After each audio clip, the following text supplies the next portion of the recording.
Jammu Kashmir BJP के सदर सत शर्मा ने आर्टिकल 370 की बहाली को लेकर दो हलीफ शिराकतदारों के दरमियान शदीद इख्तलाफात के बाद एनसी और कांग्रेस दोनों पर तनकीद की। सत शर्मा ने कहा कि ये दोनों पार्टियां मायूस हैं और सिर्फ सियासी फायदे के लिए लोगों को गुमराह कर रहे हैं।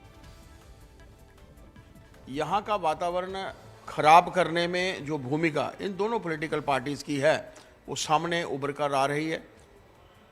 असेंबली लगने के बाद असेंबली में क्योस मचना, जिस तरीके से ऑनरेबल स्पीकर साहब का एक्ट जो था वो हुआ, हमारे वहाँ के विधायकों के ऊपर एक तशद्दुद का वातावरण बनाया गया। उनको मैं तो कहता हूँ कि रादर पीटा भी गया, उठा कर बाहर फेंका गया। ये किस तरीके से कहता है कि डेमोक्रेटिक सेटअप में जो है ये नेशनल कॉन्फ्रेंस ने अपनी सरकार का जो है वो कार्य कर रही है। और यहाँ तक प्रश्न सरकार बनने से पहले था, एक अच्छा वातावरण था, शांति का माहौल था, डेवलपमेंट का वातावरण बना हुआ था। एलजी एडमिनिस्ट्रेशन के चलते बहुत काम हुए थे। और सबसे बड़ी बात यह है कि जो चुनाव हुए उसमें कोई ऐसा अनटूवर्ड इंसिडेंट नहीं हुआ जिससे चलते हम लोग कह सकते हैं कि वातावरण जो शांति का माहौल बना हुआ। जम्मू कश्मीर एक डेवलपमेंट की तरफ अग्रसर हुआ है।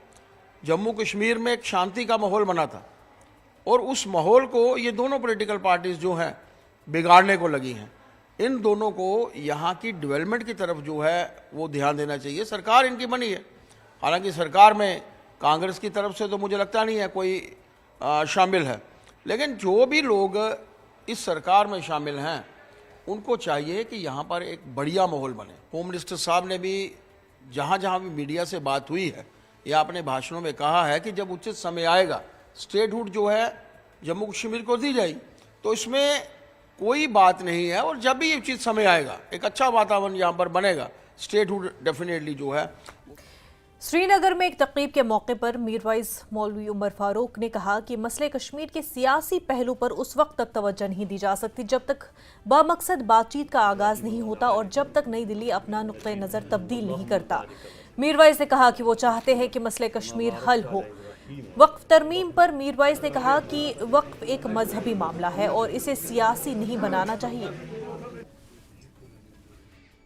हम इसको वेलकम करते हैं और ये बिल्कुल सरासर नाइंसाफ़ी है। न सिर्फ मैं समझता हूँ कि बुलडोज़र ये जो जस्टिस का जो मामला है कि बिल्कुल मनमानी की बुनियाद पर जो है वो एक कम्युनिटी को टारगेट किया जा रहा है।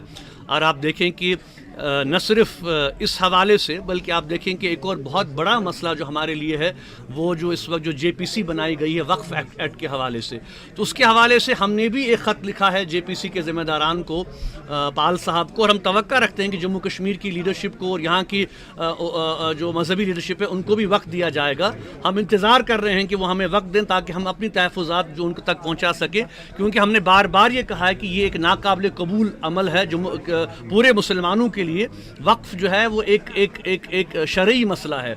इसमें जो है हुकूमत की जो मुदाखलत है वो बिल्कुल बेजा है। ठीक है, कुछ चेंजेस हम इसमें ला सकते हैं बेहतरी के लिए, लेकिन जिस तरीके से जो ये अमेंडमेंट्स लाई गई हैं बिल्कुल एक तरफा जो है ये सारा मामला किया जा रहा है, इसकी भी हम मुखालफत करते हैं। और हम चाहते हैं कि बाकी जो पार्टीज़ हिंदुस्तान की हैं अपोजिशन के साथ के अलावा जो एनडीए में बाकी पार्टीज़ हैं, कम से कम उनको भी इस मसले के हवाले से जो है वो एक वाज़ेह पॉलिसी के साथ आगे आना चाहिए और ये कहना चाहिए कि हम इसको सपोर्ट नहीं करेंगे।